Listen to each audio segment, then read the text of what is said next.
Immunohistochemistry (IHC) is an essential technique in pathological diagnosis and biological research. Today, we will demonstrate the complete standard operating procedure for IHC on paraffin-embedded tissue sections.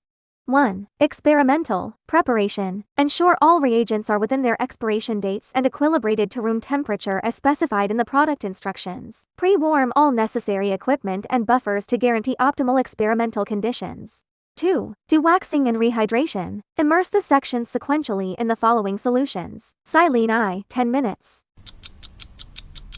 Silene II, 10 minutes. Absolute ethanol I, 5 minutes. Absolute ethanol II, 5 minutes.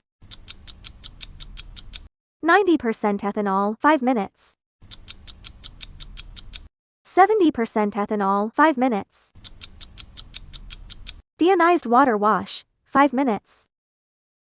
3. Antigen retrieval. During formalin fixation and paraffin embedding, protein cross-linking can mask antigenic epitopes. Therefore, antigen retrieval is a critical step for successful IHC. Common methods include: Method I, pressure cooker heat retrieval. Place sections in citrate buffer pH 6.0. Heat in a pressure cooker until steam is emitted, then maintain for 2-3 minutes. Allow to cool naturally to room temperature. Method 2, heat retrieval microwave or hot plate. Heat at medium power for 15-20 minutes, maintaining the buffer at a gentle boil. Method 3, enzymatic digestion retrieval. Incubate with trypsin or pepsin at 37°C for 15-30 minutes. This method is suitable for certain membrane proteins. For this protocol, we select heat retrieval. Place sections in ED to antigen retrieval buffer pH 9.0. Bring to a boil over high heat, then insert the sections. Reduce to medium-low heat and maintain at a gentle boil for 15-20 minutes. Allowed to cool naturally to room temperature.